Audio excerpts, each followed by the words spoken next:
But if you're insisting that everything is fine in Mexico while overlooking murders and abductions, then you are denying facts. And if you're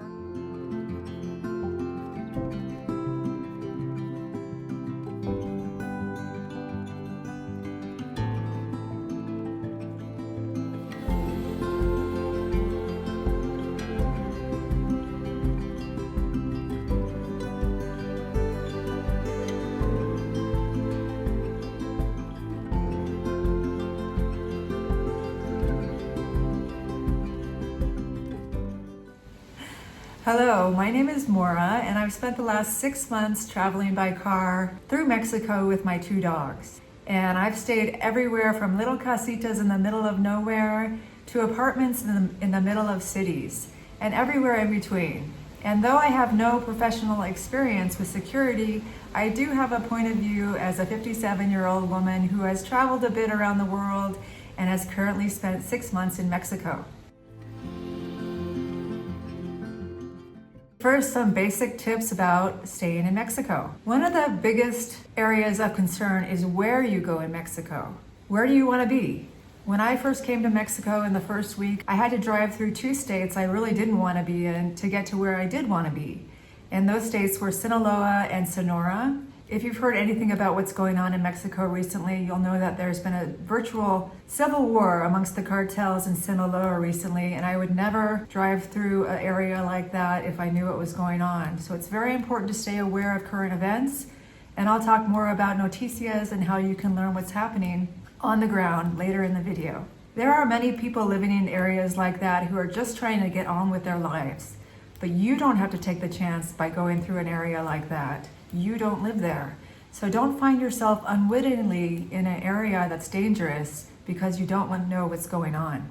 I say this while I'm living in Michoacan, a place where the US State Department recommends you do not travel because of crime problems. And when I decided to come here, I did some research on where and when the crimes were happening. And I talked to many locals who live here. And in the end, I decided to spend a little time in this area, but I don't recommend that anyone else come here at this point. There have been things happening this week that I'll talk about later in the video that are very serious. Keep abreast of the current situation, and I'll talk more about how you do that later in the video, and stay out of trouble. You don't want to be somewhere unwittingly because you didn't know what was going on. If you're driving, do not drive at night. First of all, there's no reason to do it. And second of all, bad things can happen after dark. So make a plan to get your long distance driving done while it's daylight, and stay overnight somewhere if you must. But don't be driving around at night, especially on some of the highways that are in the more dangerous states. The consensus is also that taking toll roads is safer than some backwoods highway.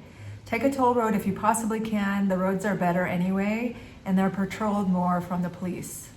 It's a good idea to know your route, of course, and know where you're going to get gas. Don't wander off into some unknown pueblo if you can help it. It's good to keep at least a half a tank of gas and get more when you need to. And I like to keep my car super maintained because there's nothing I can think of that's worse than breaking down in the middle of nowhere on some lost highway in Mexico.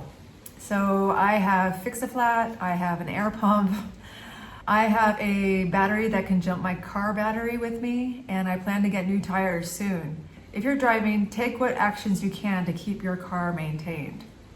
The truth is, you could make a whole video about driving in Mexico. These are just some of the basics you should think about.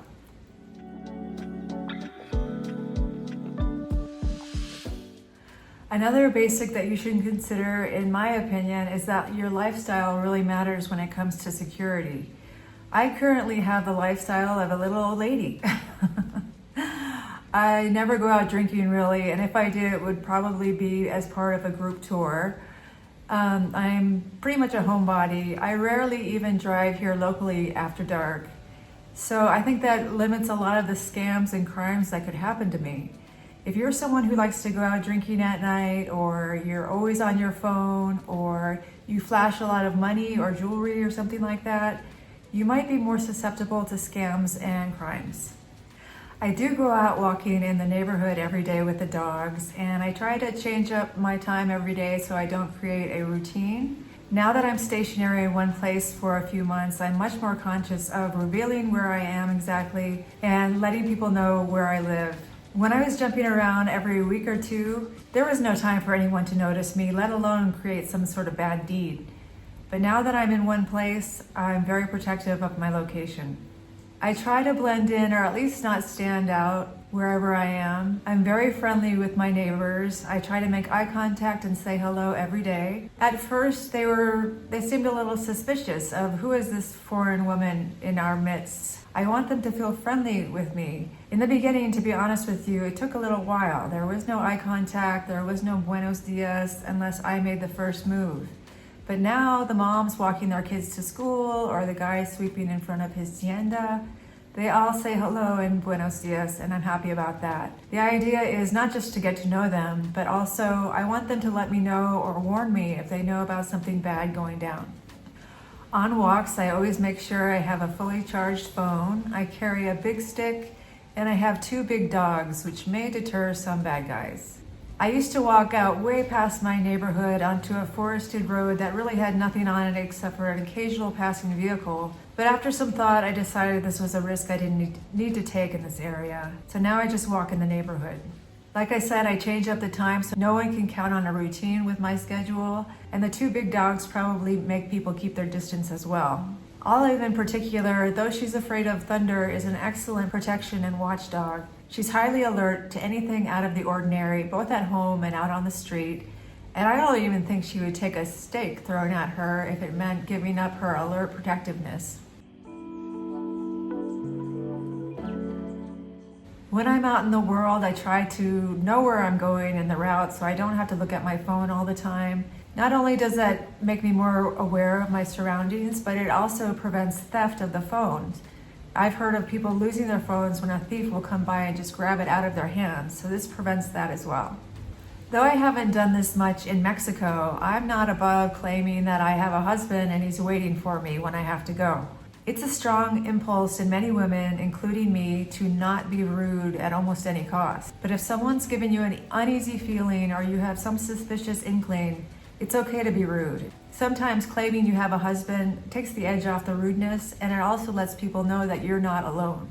If you're a woman, you probably already have a sense of caution around people who are asking you about where you live, who you're with, or where you're going. And that's good. Don't give out this information and ask yourself, why would they be asking for it anyway? I think it's super important to trust your gut. And if you have an uneasy feeling about it, you really need to pay attention to that. Don't be afraid to change plans, cancel reservations even if you've already paid for them, or abruptly leave a group or a conversation. You should know the difference between general anxiety that you might feel on a day-to-day basis and a real feeling of fear that comes from a change in your environment. A lot of women ask me if I'm afraid to travel alone in Mexico, and the truth is that sometimes I do get afraid. Let me give you an example of how my mind works sometimes. A couple of weeks ago, I was out for a walk with the dogs, and usually when we're out and about, I see maybe 8 to 12 people walking along the street, women with their kids, men, whoever. And soon on this walk, I realized that there was no one around, not a single person. In fact, there was no traffic either. This got me wondering if the whole neighborhood knew about something that I didn't know. I hate to sound paranoid, but this is how my mind works sometimes. Maybe they're all staying away because something bad's going to happen. A shootout, a kidnapping, a robbery, and I was suddenly afraid. So I asked myself, is this just sort of some regular anxiety, or is this real fear because of a change in my environment? And there was a change. All the people were gone. And then I thought, could it be a coincidence that I'm out here by myself and everybody else is away? Yes, it could be a coincidence. Still, I was thinking about cutting our walk short and just going home when I heard music coming from behind one of the gates. And then behind another gate, I heard laughter and talking. And I thought, if everybody's hiding in their house, they're probably not going to be playing loud music or laughing.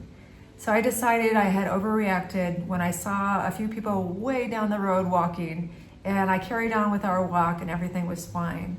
It's important to know when you're overreacting and when you're not, and how to calm those fears.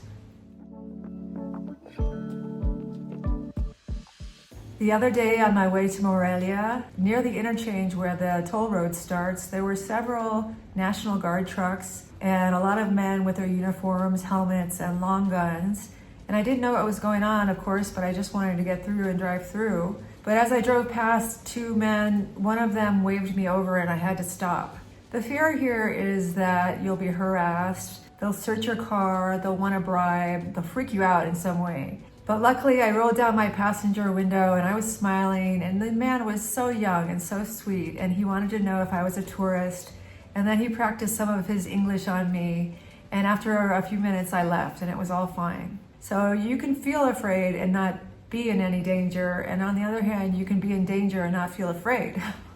So it's important to assess your environment carefully.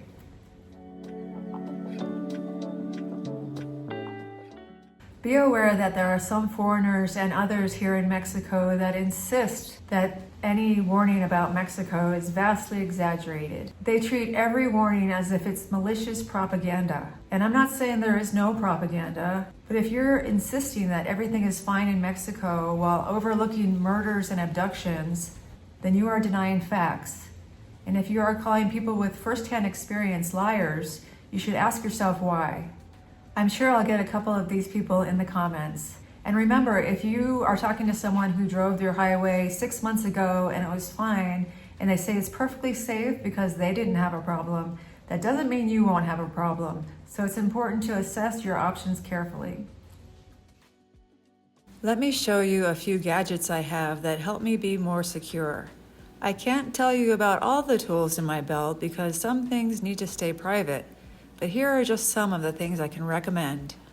Just like when out in the world, when at home, it's important to be aware of any changes in your environment. The dogs are alert to any new noises or the sight or smell of a stranger, and I count on them for that.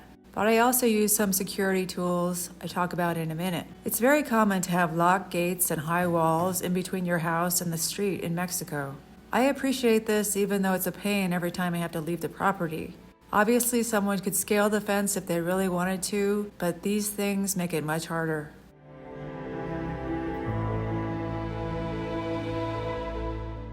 Here are some simple things I use at home. At night, I sometimes put something on each door that will make it evident if someone is trying to open the door. I have a string of bells, for instance, things like that.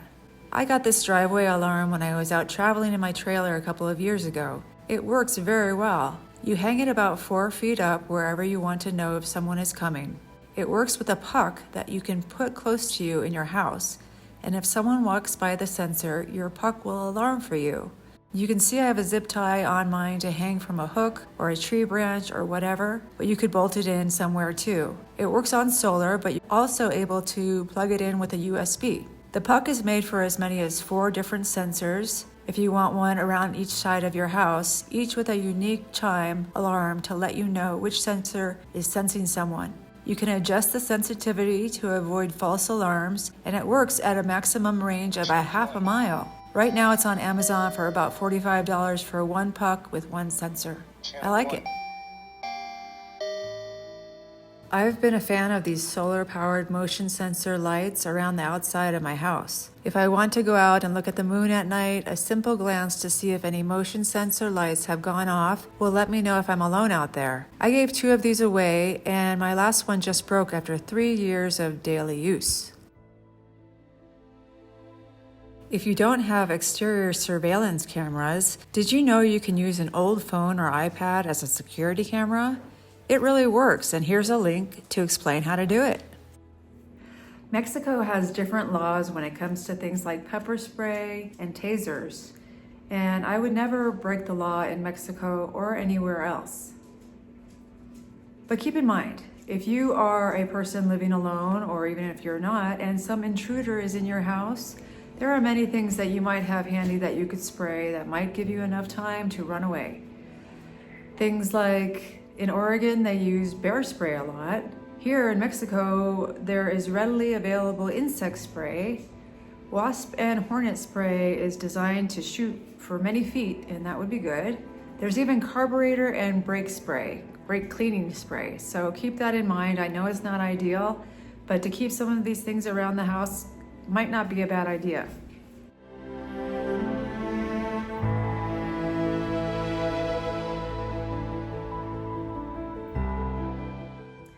I I've had to be highly proactive in getting the latest news while I've been in Mexico. It's not like I'm going to hear from my friends around the water cooler what's been going on, or even on the radio, at least I don't. So I've got myself on all the 𝗏𝗄𝐻𝑆 boards and news information sites I can find for Michoacan while I'm here. But it wasn't one of these that gave me the clue that there was something going down 2 days ago. I was referred to a English-speaking forum for people around 𝗏𝗄𝗺𝗄𝗏 by a watcher of this channel, who I want to thank. And it was here that I saw the information that got me a little shooken up.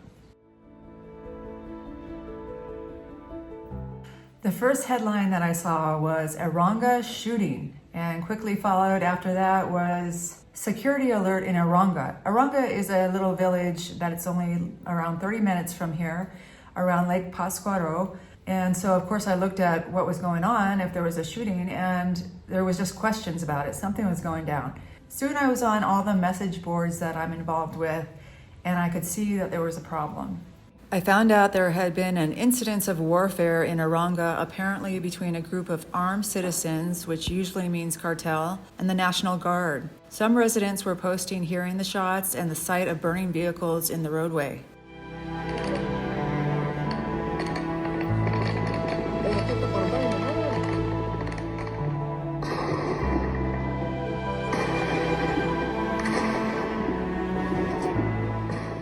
This was the closest scene of crime or unrest I've had in my time in Mexico. I asked my landlady if she was worried, and she said no. That's over there, she said. She said she's lived in the area for 23 years and never had a problem.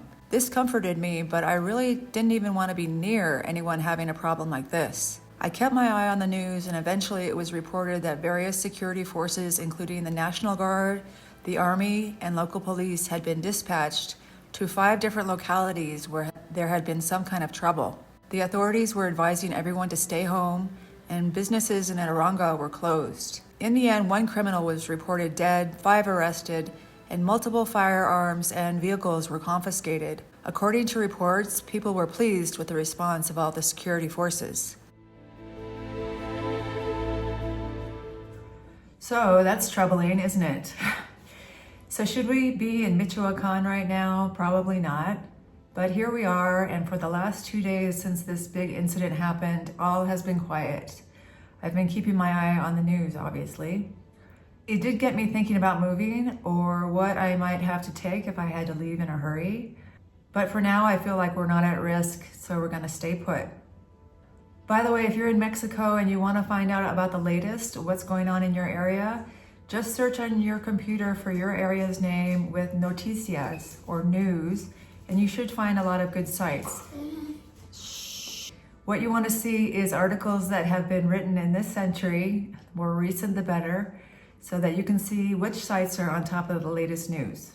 Also on Facebook, there are a lot of group sites and just regular sites that have the latest information with a lot of people that contribute, so that's a great place to find the latest information. To me, there are 3 things that make a big difference to your safety in Mexico that you have control over. Number 1 is where you go and when if you're in a potentially dangerous region. Number 2 is your lifestyle and how it puts you at risk or it doesn't. And number 3, your constant surveillance of your environment and surrounding, including 𝗏𝗏𝗏𝗏, to monitor for any changes. Things can happen really fast. I'm really glad I have the dogs as well. If you can have 2 big dogs, they're awesome. I love them. They make me feel more secure for sure. But the truth is, I don't like making videos like this. I call them school marm videos because I'm telling you what to do. But then I think about newcomers to Mexico and how they might really need to hear some tips. And here we are. Ultimately, I have responsibility for my safety just like you have responsibility for yours. Don't make decisions that will put yourself at risk. Stay safe, everyone, and stay out of trouble.